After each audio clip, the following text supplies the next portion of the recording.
Mogoče danes dobiš idejo za božično darilo. Predstavljava 5 knjig, ki jih dobiš na naši knjižni polici.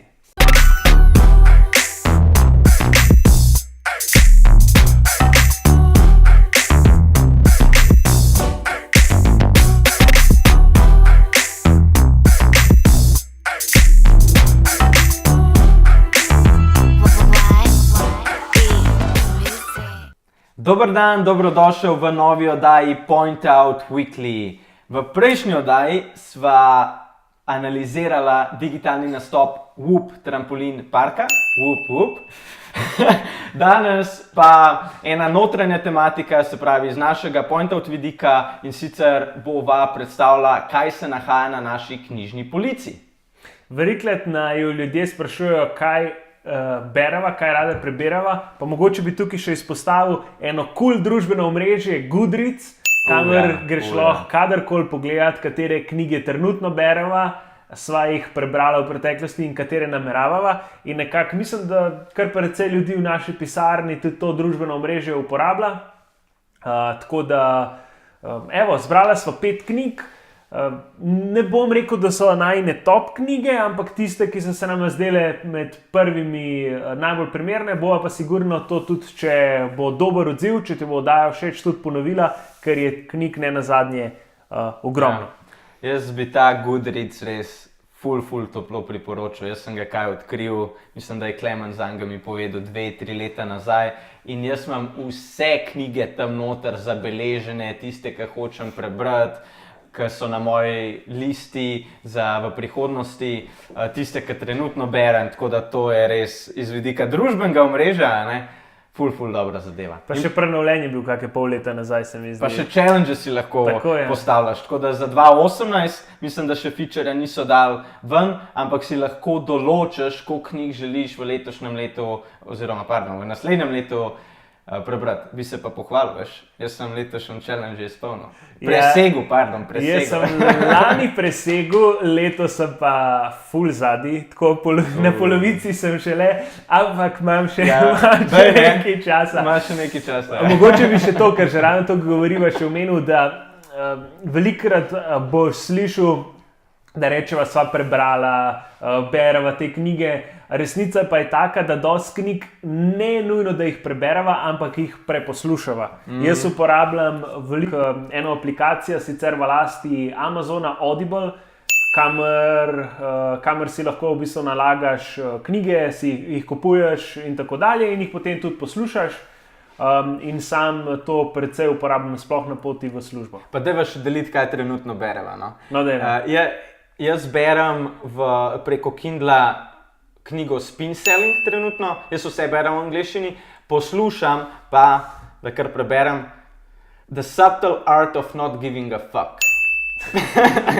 Kaj pa ti, kaj pa ti? Jaz pa trenutno samo poslušam in sicer končujem Sapiens, tako da moram že naslednjo zbrati in se odločam med parimi knjigami. No, mogoče Homo Deus, kaj nadaljevanje Sapiensa. Mogoče sam nisem spet toliko zelo impresioniran nad knjigo, da bi še tako nadaljevanje brati. Dobro, greva zdaj v najnih teh top 5 knjig oziroma te, ki se pripravlja za danes. Začela bova z eno tako osnovno knjigo z digitalnega marketinga oziroma predvsem inbound marketinga, in to je Inbound Marketing Get Found Using Google, Social Media and Blogs, Revised and Updated Version. Sem še to prebral, ker je bila namreč, mislim, da 2014 knjiga updatana z nekimi novimi podatki, ker je sicer relativno stara. Napisala sta jo avtorja oziroma ustanovitelja podjetja HubSpot, ki je tako najbolj znano, verjetno, mogoče tudi največje orodje za izvajanje inbound marketinga. Kar mi je zelo všeč pri tej knjigi, je, da je napisano tako zelo poljudno, kar pomeni, da tudi nekdo, ki nima toliko veliko znanja z digitalnega marketinga ali inbound marketinga, jo lahko prebere in tudi razume. Je polna nekih primerov in gre res od tistega začetka, kako se lotiti inbound marketinga, postavljanja strategij in tako dalje, do na koncu, kako naše zadeve, ki jih izvajamo, tudi analiziramo, spremljamo in tako dalje. Jaz sem jo 3 leta nazaj prebral in mi je bila tisti trenutek pač mi je ful dala enega znanja, oziroma tako bom raje rekel novega pogleda, oziroma so mi začeli takrat možgančki delati, kaj tudi lahko mi naredimo. Tako da, če si nov na tem področju, oziroma se z digitalnim marketingom šele spoznavaš, mislim, da je to ful dobra knjiga kot vstopna točka v digitalni marketing. Mogoče bi še to sam izpostavil, inbound marketing.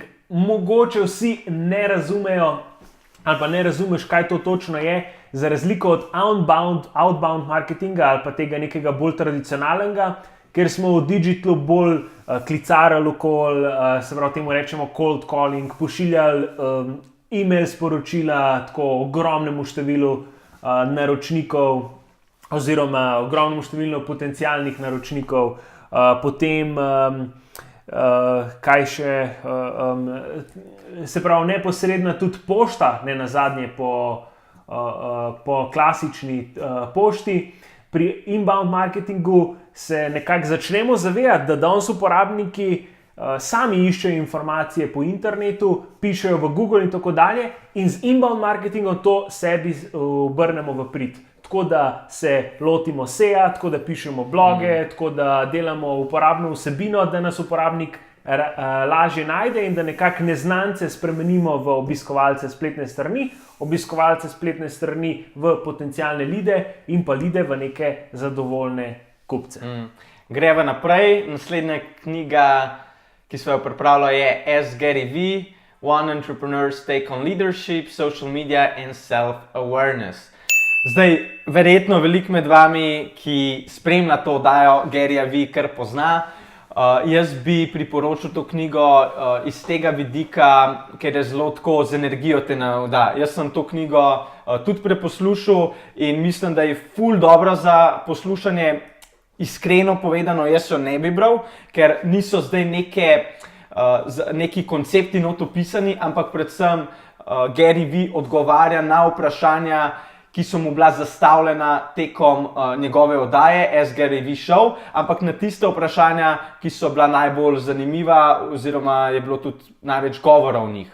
Tako da, jaz, ki sem jo poslušal, je bilo ful dobro, ful sem bil tako naspideran, napumpan in mi je dala ful te dodatne energije in seveda tudi zdaj težko bi rekel, kaj sem se od nje zdaj naučil, ampak v tistem trenutku pa ful vpliva na mindset, se pravi na miselnost, porodi se ti neka nova ideja, začneš razmišljati, ampak vse veste, kako je pri knjigah, ki jih beremo ali pa poslušamo. Znanje se nalaga v možgane in sploh ne veš, iz kje, kdaj kakšno zadevo potegneš. In iz tega vidika mi je ta knjiga bila res top, ker jo pa celo še on bere, da pa on še to dodatno energijo noter. Ja, in govori od kako graditi kulturo v podjetju, kako voditi ljudi, o social media, o specifičnih vprašanjih glede Facebooka, glede Instagrama.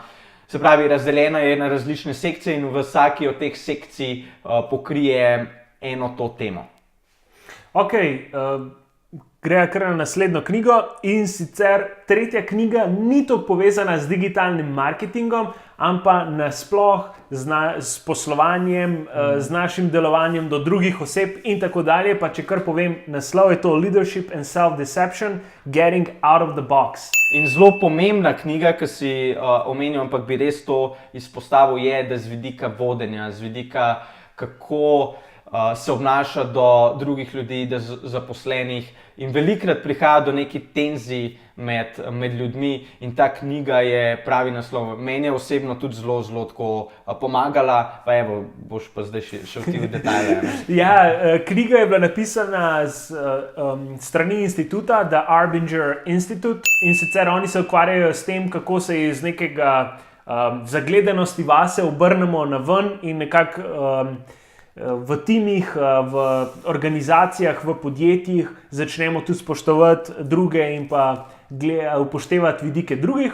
In ta knjiga govori ravno o tem. Napisana je tako kot neka literarna zgodba, kar je bilo meni izredno zanimivo, zato ker na tak zelo poljuden način v bistvu spoznavaš nek relativno, sicer preprost, ampak če bi bil napisan znanstveno, bi bil precej bolj zapleten koncept. In v bistvu spremljamo enega, rečemo temu, junaka, kako od začetka knjige pa do konca spoznava koncept in z vsakim novim poglavjem tudi mi spoznavamo ta koncept škatle, getting out of the box, self-deceptiona skozi knjigo. In je res, kot je Nate že omenil, izredno dobra z vidika tega medsebojnih odnosov, ne samo v podjetju, ampak tudi v zasebnem življenju.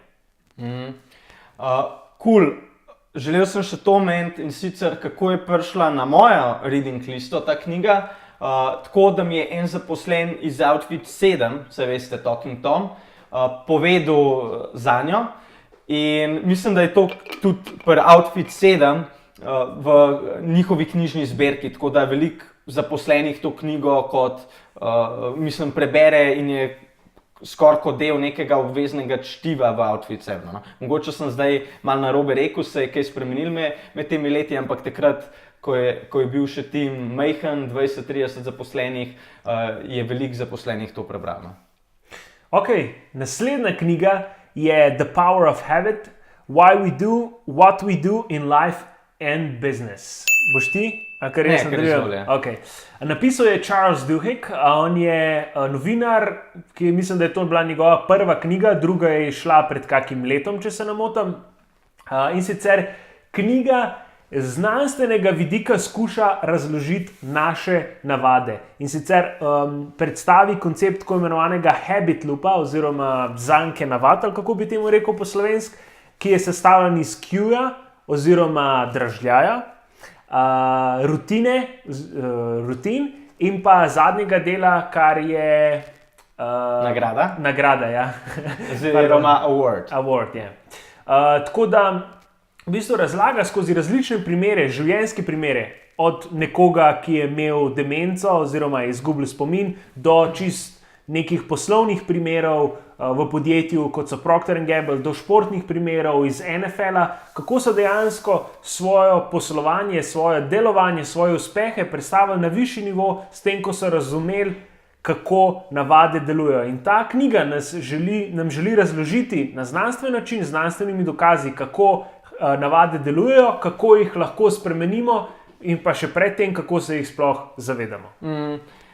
In te navade, habiti, kako se kreirajo, so ful tudi pomembni iz marketinškega vidika. Sicer v tem primeru ta knjiga se naslavlja posameznika, ampak daje notri tudi primere podjetij, tako kot si omenil.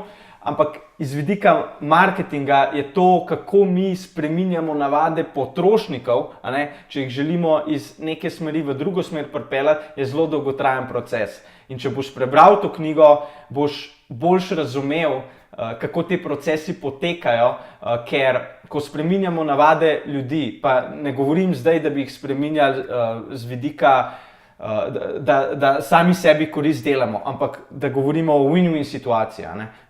Takrat, mislim, jaz nikoli ne bi navade ljudi spremenil za mojo korist, ampak če je neka win-win situacija in bo to vidim, da bo ful pozitivno vplival na tistega človeka.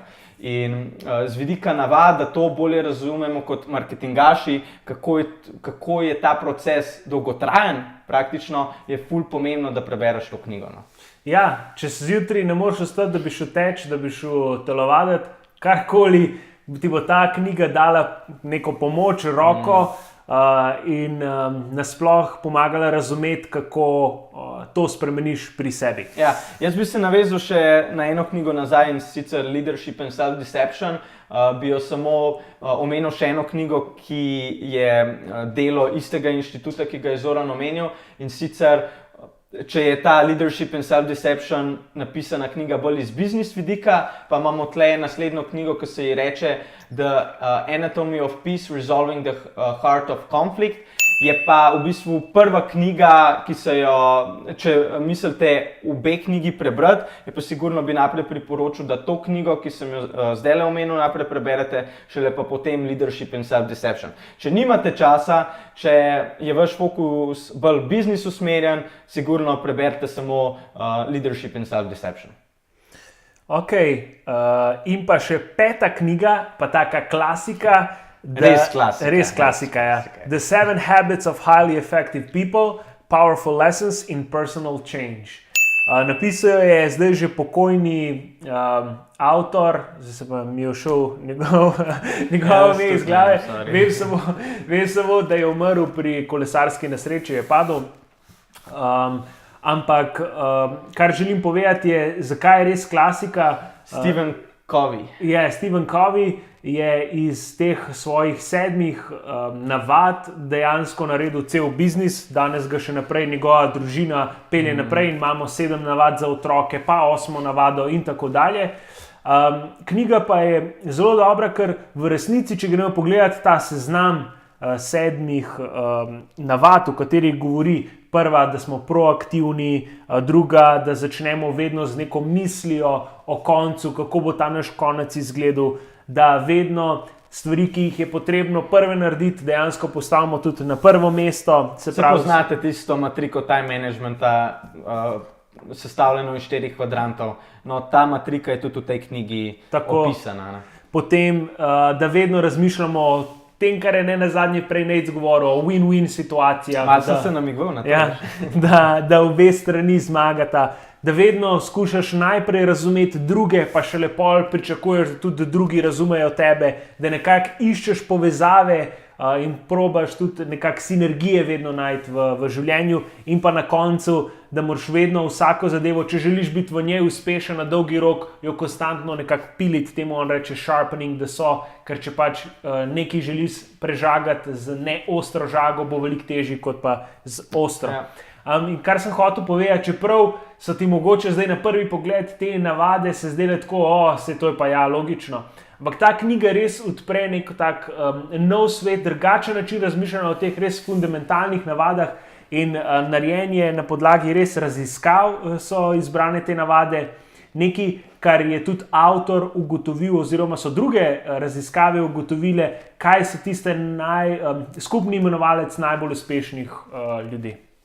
In ko si omenil to sharpening the saw, meni se zdi zelo pomemben detalj ta, ki ga nisem omenil, da on pravi, da je potrebno, dajte si vzeti več časa, da to sekero bruste. Se pravi, več časa, kot boste pa potem dejansko porabili, naprimer, za delo. Se pravi, če malo drugače pomeni, to pomeni, da dajte dalj časa razmišljati, pa zelo natančno naštudirati zadeve, in potem pač izvesti v nekem trenutku. Dobro, tukaj so različne pač paradigme, eni pa pravijo, sam pa hit v delo, pa naredi do konca. Ampak ja, če ta žaga ni ostra, preden si se lotil neke zadeve, potem bo veliko slabši rezultat na koncu. Bi pa še to, jaz dam zelo rad to prispodobo za tale habit. Seek first to understand, then to be understood.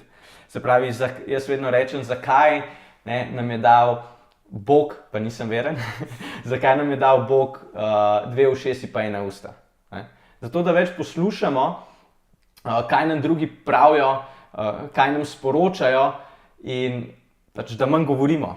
Ponavadi pa logika obratna, da veliko več govorimo, kot pa poslušamo. Tako da ta listening, se pravi samo poslušanje kot navada vsakega posameznika je ful močna oziroma pomembna. In če tudi refleksiram nase, ne vem, jaz še 4-5 let nazaj ali pa tudi manj, sem veliko več govoril, pa manj poslušal. Danes pa poskušam čim bolj poslušati in potem, ko je ta pravi moment, pa v tisti minuti povem na podlagi vsega, kar so drugi povedali, pa nekako ali povzemam, ali dodajam in potem imajo tudi te moje misli veliko večjo težo, zaradi tega, ker so veliko bolj telerane, kot bi bile drugače, bi samo skomuniciral na začetku, pa neko svojo miselnost ufuraval. Tako da, ja, ta navada je tako z mojega vidika ful močna. No.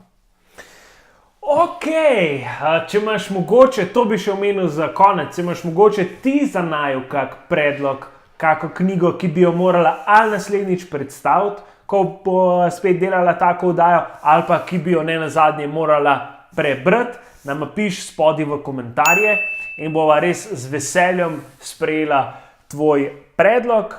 Tako da to je bilo 5 knjig z naše knjižne police, imamo jih še precej, tako da v prihodnje lahko o tem še veliko govorimo. Se vidimo. Živijo!